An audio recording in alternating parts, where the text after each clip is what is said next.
여러분 안녕하십니까? 아침의 광장 박은정입니다. 윤석열 정부가 지역 균형 발전을 위한 핵심 과제로 지역 주도의 초광역 메가시티 구축을 제시했습니다. 하나의 경제권과 생활권으로 묶이는 거대 도시를 중심으로 신산업 생태계를 육성하고 교통 인프라를 구축하는 등 이 맞춤형 지원을 한다는 계획인데요. 특히 지자체와 대학 간의 협력에 필요한 고등교육 분야의 맞춤형 규제 특례를 최대 6년 동안 제공하기로 했습니다. 메가시티 추진에 가장 속도를 냈던 부산과 울산, 경남은 새로 뽑힌 광역단체장 당선인들의 이견으로 주춤하는 반면에 4개 광역단체장 당선인들이 손잡은 충청권은 메가시티 조성에 탄력을 받는 분위기인데요. 한때 행정통합까지 추진했던 대구, 경북, 미래를 위한 논의를 어떻게 재개할지 귀추가 주목되고 있습니다. 6월 17일 금요일 아침의 광장, 먼저 이 시각 교통 상황과 날씨 듣겠습니다. 김현지 리포터. 네, 먼저 이 시각 고속도로 상황입니다. 중앙고속도로 춘천 쪽 다부터널 목간 123km 지점 갓길에 1톤 화물차 고장으로 정차 중입니다. 반대 대구 방향은 단양나들목 일대 2, 3차로에서 비탈면 보강 작업 중입니다. 이 밖에 우리 지역 고속도로는 흐름 좋습니다. 경부고속도로 서울 방면 경주나들목에서 경산나들목 일대까지 소통 잘 되고 있고요. 북대구 나들목 일대도 어려움 없이 지나고 있습니다. 반대 부산 방향은 김천갈림목에서 남구미 나들목까지 원활한 흐름 보이고 있습니다. 그다음 이 시각 시내도로입니다. 성서공단로에 고장차 있습니다. 볼리내거리에서 장동내거리 방향 남대구 중고상사 3거리 횡단보도 3차로에 승용차 고장으로 비상등 켜고 정차 중입니다. 현재 트렁크 열고 운전자 나와 있는데요. 원래 지체 구간에서 고장차까지 발생하며 뒤쪽으로 더 밀리고 있습니다. 동북로는 계속 어렵습니다. 복현고가차도 올라서는 지점부터 정체 이어지면서 이후 연암내거리 지나 침산교까지 차간거리 당겨지고 있습니다. 월곡로는 상인내거리에서 남대구 나들목 내거리 쪽으로 정체 빚고 있습니다. 이어서 오늘 날씨 정보입니다. 오늘은 어제보다 더 덥겠습니다. 따뜻한 남서풍이 불면서 어제보다 기온이 더 올라 한낮엔 32도까지 오르겠습니다. 오늘 가끔 구름 많다가 낮부터 밤사이 경북 서부 내륙엔 소나기가 내리는 곳이 있겠습니다. 현재 기온은 22도, 습도는 72%입니다. 지금까지 김현지였습니다. 지역 시사정보 프로그램의 중심, KBS 대구 제1라디오 아침의 광장을 듣고 계십니다. 금요일 아침의 광장 함께하고 계십니다. 8시 33분 지나고 있습니다. 자, 오늘 아침 지역의 주요 뉴스부터 살펴보겠습니다. 뉴스민의 천영길 기자, 경향신문 백경렬 기자 함께합니다. 두 분 어서 오세요. 네, 안녕하십니까. 예, 첫 소식은 뭔가요? 네, 이 검찰이 경찰의 현행범 체포 과정에서 위법 행위 정황을 확인하고 이 경찰서를 압수수색했다는 소식입니다. 네. 어제 대구지방검찰청은 이 전날 독직 폭행 등의 혐의로 이 대구 강북경찰서 등을 압수수색했다고 밝혔는데, 이 마약 사범으로 의심되는 이 불법 체류 외국인 3명을 현행범으로 체포하는 과정에서 인권 침해 의심 사례가 있었다고 이 검찰은 보고 있습니다. 네. 이 경찰은 3명에 대해서 체포영장을 신청했으나 이 검찰이 보완 수사를 요구했고 현행범으로 이들을 체포한 겁니다.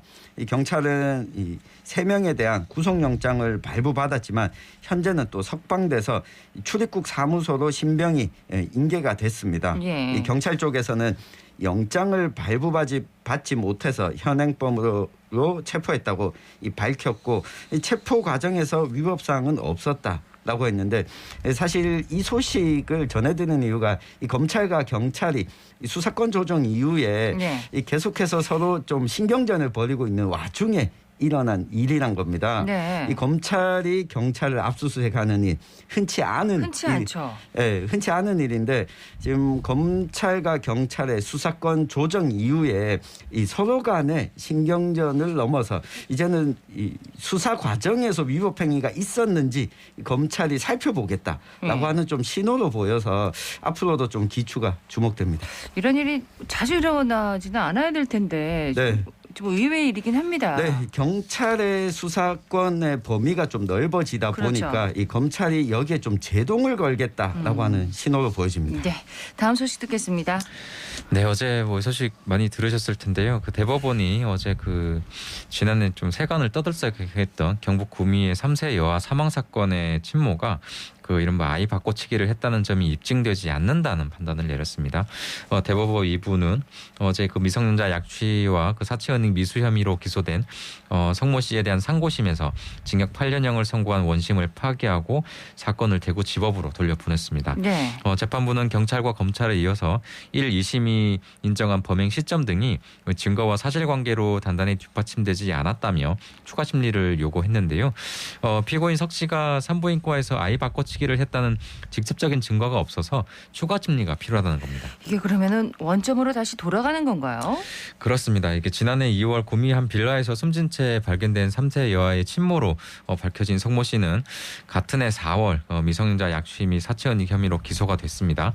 1심 재판부는 이 피고인에 대해서 아이 바꿔치기 혐의는 물론 그 여아 시신을 은닉하려 한 혐의에 대해서 모두 유죄로 인정하고 징역 8년형을 선고를 했습니다. 네. 근데 이제 석 씨가 1, 2심에서 유죄 판결을 받아 사건이 형사적으로 이제 끝난 것으로 좀 보였는데 다시 이제 재판이 열리게 된 거죠. 근데 이제 대구지법이 조만간 재판 기일을 다시 정해서 사건을 심리해야 합니다. 그러니까 이게 사실관계를 입증할 만한 증거가 이제 부족하다는 거죠. 그렇습니다. 유전자 검사에서 이제 석 씨가 숨진 여아의 친모라는 사실이 좀 밝혀진 것 외에 석 씨가 자신의 딸 이제 김모 씨, 그러니까 23살 김모 씨가 낳은 아이를 몰래 데려갔을 가능성이 크다는 정황 증거만 있고 네. 구체적인 물증이 없다는 데서 좀 이런 결과가 나온 거거든요. 1심 재판부는 핵심 쟁점이던 그 석 씨가 숨진 여아의 친모인가에 대해서 이 유전자 검사 결과와 관련 인물들의 혈액형이나 뭐 기타 사정을 종합해서 친모라는 건 인정을 했습니다. 그래서 이를 토대로 유죄를 했는데 네. 하지만 하급심에서 이 석 씨가 아이 바꿔치기 한 정황을 유죄 판단의 근거로 삼았기 때문에 이 공소 사실을 유죄로 확신하는 거는 좀 주저하게 만든다. 뭐 이게 이제 대법원의 판단인 겁니다. 네. 수사 당국이 이제 사건 수사에서 2심 판결까지 약 1년여에 걸친 과정 동안 이 정황 증거에만 좀 의존한 상황이기 때문에 재심리를 하더라도 이 피고인이 자백을 하거나 혐의를 입증할 만한 직접적인 증거가 좀 확인되지 않는다면 이게 좀 입증하는 데 어려움을 겪을 수가 있습니다. 그러네요. 1, 2심에서 이제 피고인이 아이 바꿔치기 혐의를 계속 부인했었죠. 그렇습니다. 아이를 바꿔치기 했다는 혐의는 전면 부인은 했고 지금도 그렇고요. 그 석 씨가 왜 자신의 딸이 낳은 아이를 몰래 바꿔치기 했는지에 대한 의문도 좀 해소되기 어려울 거라는 우려가 나오고 있습니다. 또 석 씨가 출산 직후에 또 바꿔치기 한 혐의를 받는 자기 딸의 이제 소생 여아의 이제 행방 이런 것도 이제 좀 행방이 아직 묘연한 상태고요. 네. 경찰도 뭐 프로파일러 등을 투입해서 이석 씨를 상대로 수사를 대대적으로 벌였지만 아직 성과를 내지는 못한 상황입니다. 이 사건은 지난해 2월 그 구미 한 빌라에서 3세 여아가 숨진 채 발견된 데서 이제 시작이 됐는데 당초 아동 학대 사건으로 알려졌다가 유전자 검사에서 친모로 알려진 석 씨의 딸 김 씨가 이 숨진 여아의 언니고 외할머니로 알려졌던 석 씨가 이제 친모로 밝혀지면서 사회적으로 좀 큰 충격을 준 바가 있습니다. 근데 이제 사건이 다시 이제 원점으로 돌아가서 미궁에 빠지게 됐네요. 네, 예. 재판 상황 또 지켜봐야겠죠. 그렇습니다. 소식 간단하게 하나 더 듣겠습니다. 네, 지난 9일 발생했던 대구 변호사 사무실 방화 사건 이 발화 원인과 관련해서 이 국립과학수사연구원 감정 결과가 나왔습니다. 이 화재 현장을 감정한 결과 이 발화부는 법무빌딩 2층 복도를 포함한 203호 사무실 입구 주변으로 나왔고요. 네. 이 휘발유에 의한 이 화재로 판단이 됐습니다. 이 연소 잔류물을 이 국가수가 감정한 결과 휘발유 성분이 검출이 됐고 이 방화 피의자 이 천모 씨가 휘발유를 뿌려서 이 불을 낸 것으로 보고 현재 휘발유를 구입한 경로 등을 좀 수사 중입니다. 네. 또 이 짧은 시간에 많은 피해자가 발생한 것과 관련해 이 건물의 구조적인 문제점이나 소방시설의 문제점은 없는지에 대해서도 앞으로 추가적인 이 조사를 진행할 계획입니다. 네. 휘발유를 구입한 경로가 아직 명확하게 밝혀지지 않았나 봐요. 그렇습니다. 수사 중인가 휘발유를 어느 주유소에서 어느 시점에 구입했는지 아직까지 확인하지 못했는데 네. 이 부분을 확인해야 또 추가적인 대책 마련도 좀 필요할 것으로 보입니다. 그렇습니다.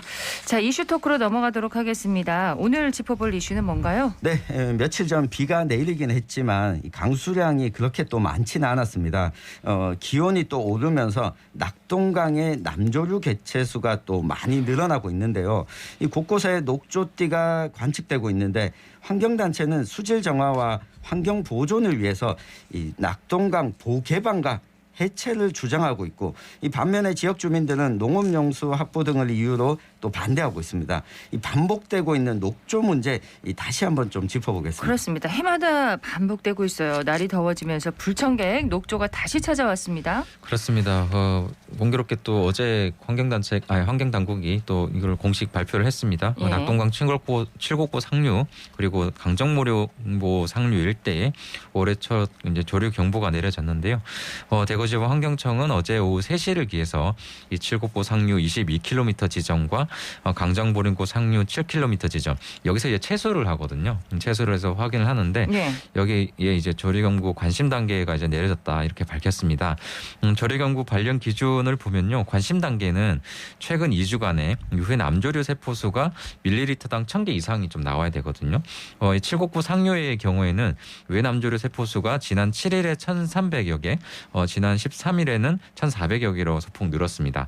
그래서 2주 이상 1,000개가 늘었고요. 그러네요. 강정고랭보 상류 7km 지점의 경우에는 지난 7일이 1,700여 세포였고 지난 13일에는 28,000여 세포로 이제 크게 늘었습니다. 엄청난 증가잖아요. 이게 근데 기후 조건이 갖춰지면 폭증하는 경향이 있긴 합니다. 그렇군요. 환경청은 가뭄과 더위에 따른 수온 증가 또 강우량 감소 등을 녹조 발생의 원인으로 보고 있고요. 환경청은 관할 지자체 등 관계기관에 이러한 사항을 전파하고 오염원 점검과 정수 처리 강화 등을 요청한 상태입니다. 자, 환경단체도 이에 대해서 이제 우려한다는 입장을 밝혔죠. 네, 최근 환경운동연합이 성명을 내고 지난 11일 며칠 전에 먼저 좀 확인을 했더라고요. 강정고령고 상류 죽곡취수장에서 매곡취수장 앞까지 선명한 녹조띠가 확인됐다며 낙동강 보호 수문을 개방해야 한다고 주장했습니다. 특히 이 단체는 매곡취수장은 대구 시민의 50% 이상이 사용하는 수돗물의 원수를 취수하는 곳으로 이 취수장에서는 녹조의 독이 수돗물에 들어가지 않도록 주의해야 한다 지적을 했습니다. 네, 수돗물은 괜찮은 걸까요? 네, 이게 운문댐 수위가 저하되면서 낙동강 물을 대체 공급하는 지역이 이 대구에도 좀 늘어났습니다.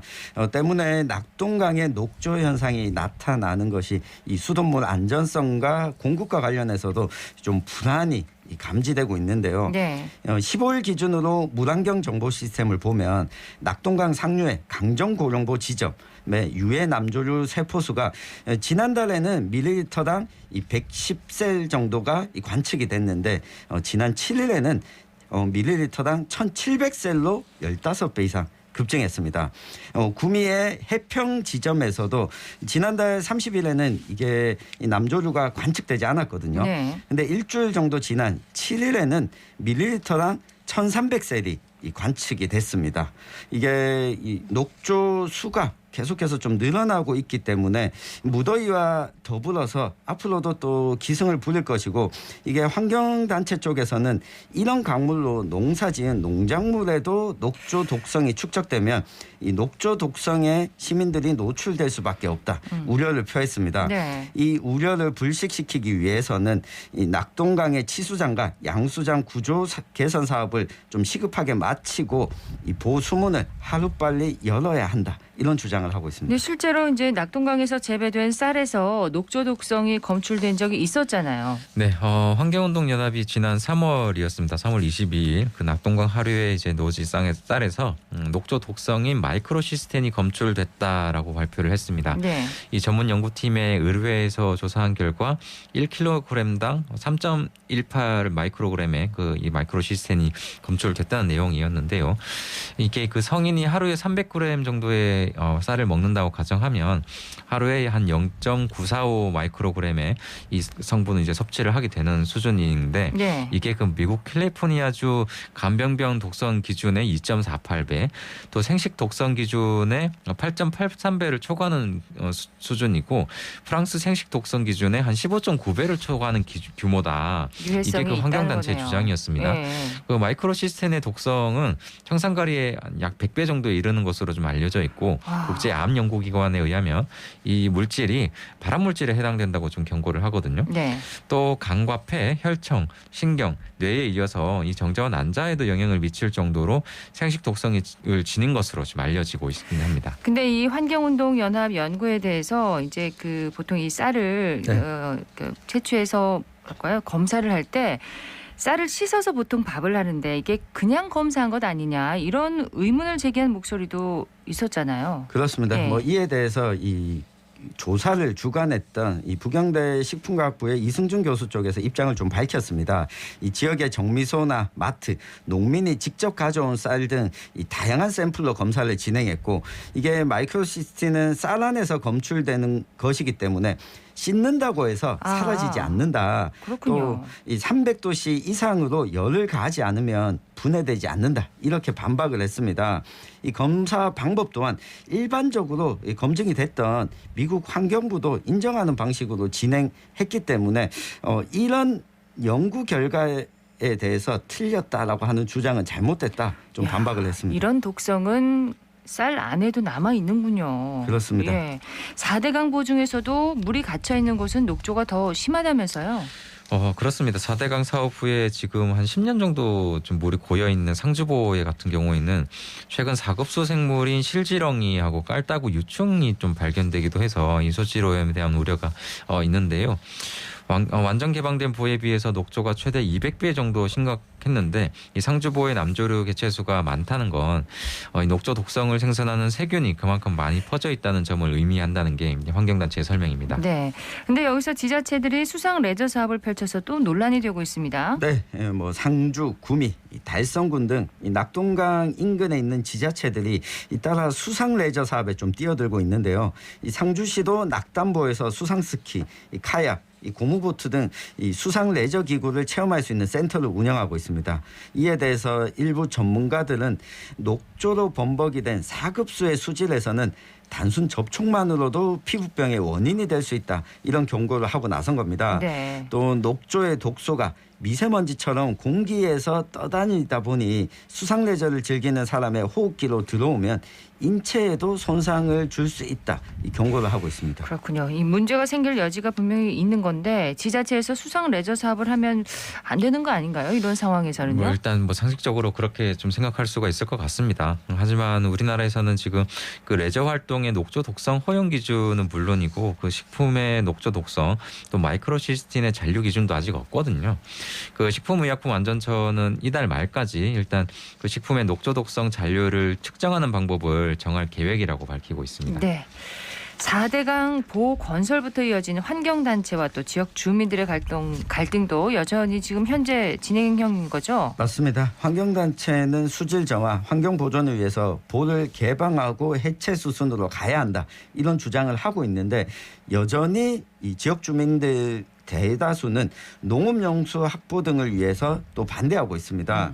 더욱이 지금 가뭄이 길어지다 보니까 이 보를 통해서 안정적인 농업용수 확보가 가능했는데 이 수문을 개방하거나 해체하게 되면 이 농업용수 공급에 차질을 빚는다. 이것 때문에 계속 이 갈등하고 있는 상황입니다. 네. 정부 입장은 어떻습니까? 기본적입니다. 일단 환경부는 그 4대강 유역의 보호 해체 같은 경우에는 지역사회 또 이해관계자들의 농민들 이런 분들의 이제 논의를 거쳐서 결정한다는 이런 원론적인 입장만 내놓고 있고요. 특히 낙동강의 경우에는 이 4대강 찬성률이 더 높기 때문에 네. 이 보호 해체나 개방이 어렵다는 게 이제 정부의 입장입니다. 이게 매년 반복되는 낙동강 녹조 그리고 보호 개방 문제 정말 어려운 문제입니다. 해결 방법이 없을까요? 네, 올해 조류경보 관심 단계가 내려진 시기가 작년과 또 비슷하지만 수치는 또 훨씬 높거든요. 네. 그러니까 시간이 지속될수록 이게 누적되는 경향이 있는 것 아니냐 이런 우려도 나오고 있는데 제가 한 가지 좀 주목하는 것은 환경부에 문재인 정부 시절에 4대강 조사평가단을 설치했었습니다. 네. 그러니까 4대강 보호의 효과가 있는지 실제 환경에는 어떤 영향을 끼치는지 보호를 개방하고 모니터링을 하고 또 보호를 닫아놓고 모니터링을 진행을 했는데 이제 곧 해체를 앞두고 있습니다. 이 정부가 바뀌면서 평가조사단을 해체하게 됐는데 저는 그렇더라도 조사 결과 그동안 좀 축적해왔던 한 3년치 정도의 결과를 네. 정치적인 해석 대신에 이 객관적인 데이터를 기준으로 좀 공개하고 이것이 어떤 영향을 끼치는지 전문가들의 연구가 좀 필요해 보이는 상황입니다. 네. 지금까지 공개를 하지 않았나 봐요. 지금까지 일부 공개했지만 그 협의체 안에 들어와 있는 전문가들에게만 공개를 했었습니다. 네. 예, 앞서 제도 그 농작물에서 그 이제 마이크로시스틴이 검출됐다 이런 내용을 말씀드렸는데 이게 환경단체에서 좀 문제를 제기했지만 정부에서 좀 소극적으로 이제 대응을 하고 있거든요. 네. 관련된 조사 결과도 명확하게 밝혀서 이제 좀 국민들의 좀 불안감을 좀 해소시켜 줄 필요는 있다고 봅니다. 정부의 적극적인 대응이 필요하다는 말씀이시군요. 네. 뉴스민의 천영길 기자, 경향신문 백경렬 기자였습니다. 고맙습니다. 네, 고맙습니다.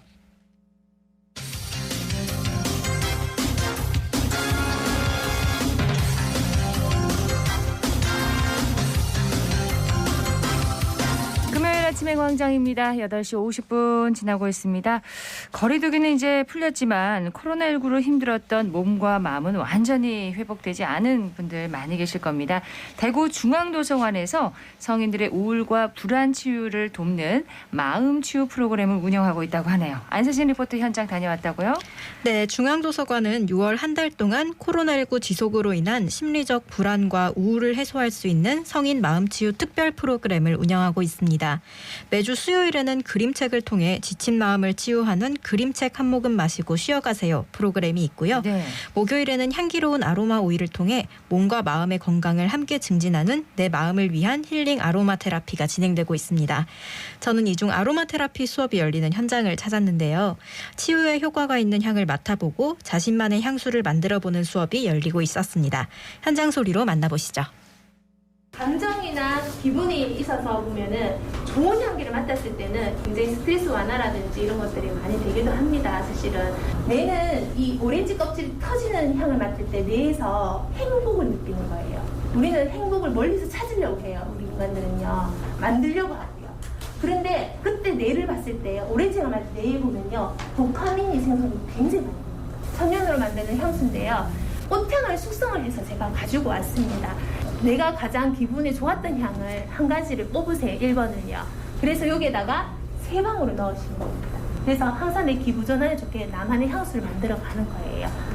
성인 마음 치유 프로그램이라는 내용 안에 이제 아로마로 인해서 아로마를 힐링하고 이렇게 배우는 과정을 수업을 하고 있습니다. 평상시에는 그냥 향을 맡을 때 그냥 이게 향인가 보다 하고 있었는데 오늘은 그 선생님이 의미 같은 걸 얘기를 해주시고 그걸 느낄 때 네 감정 상태가 이런 거다 뭐 약간 몸 상태가 이런 거를 알게 되니까 앞으로 그 향을 맡으면 얘가 이런 상태구나라고 이런 걸 느낄 수가 있을 것 같아요.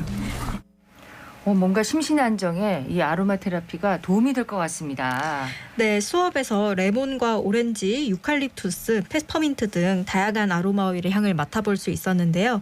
이 향들이 스트레스 완화와 집중력 향상, 통증 완화, 항바이러스 등에 도움이 된다고 합니다.